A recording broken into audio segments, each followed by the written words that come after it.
Assalamualaikum warahmatullahi wabarakatuh. Hari ini saya akan membahas hal yang paling mendasar namun krusial bagi kita sebagai seorang muslim, yaitu standar baik dan buruk dalam Islam. Nah, kita akan membedah bagaimana Islam memandang etika tidak hanya sebagai norma sosial namun bagian dari keimanan. Seringkali kita mendengar baik dan buruk itu relatif, tergantung budaya atau zaman. Namun dalam Islam ada parameter yang jelas. Kita mengenal ada al-khair dan al-ma'ruf. Al-ma'ruf adalah sesuatu yang dikenal. Artinya kebaikan itu sudah dikenal oleh fitrah kita sebagai manusia. Yang kedua, adapun sebaliknya, ada asyar dan al-munkar. Al-munkar adalah sesuatu yang diingkari, karena sejatinya hati nurani yang sehat akan menolak keburukan. Mengapa kita membutuhkan wahyu untuk menentukan standar ini? Karena persepsi manusia itu terbatas. Dalam Al-Quran Surat Al-Ma'idah ayat 100, Allah mempertegas bahwa banyaknya kebenaran tidak lantas menjadikannya sebuah keburukan. Karena Al-Quran ini berfungsi sebagai Al-Furqan, pemisah yang tegas.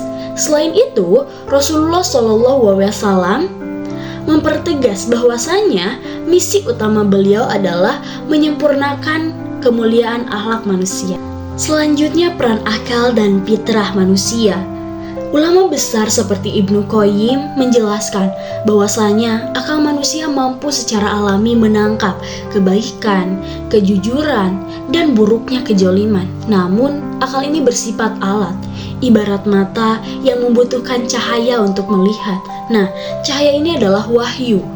Akal membantu kita menerapkan kebaikan. Nah, wahyu menetapkan sebuah batas-batas yang tidak bisa kita langgar sebagai manusia. Lalu, apa indikator konkret sebuah perbuatan itu baik? Imam Asy-Syaitibi dalam kitabnya Al-Muwafaqat merumuskan maqasid syariah.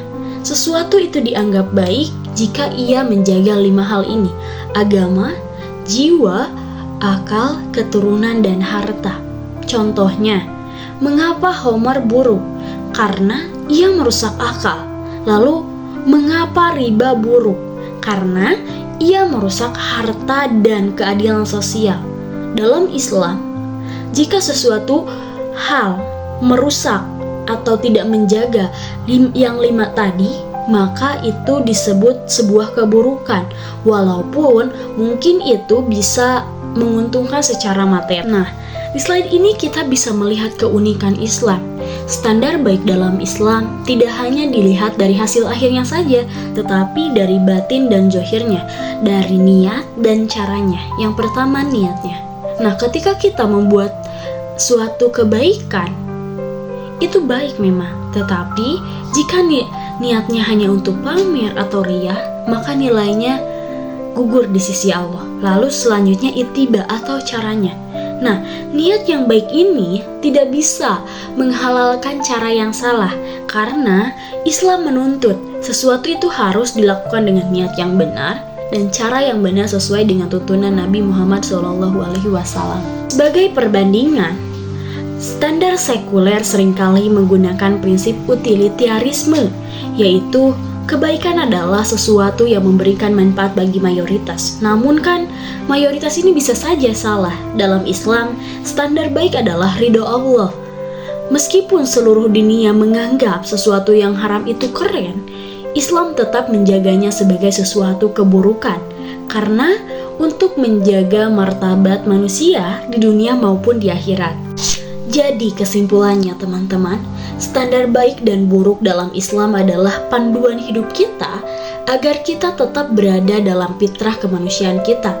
Dengan mengikuti standar baik dalam Islam, kita tidak akan terombang-ambing oleh perubahan zaman, karena kebaikan sejati adalah yang menyelamatkan kita dari dunia maupun akhirat nanti. Saya Naila Aprilianti, terima kasih atas perhatiannya. Wassalamualaikum warahmatullahi wabarakatuh.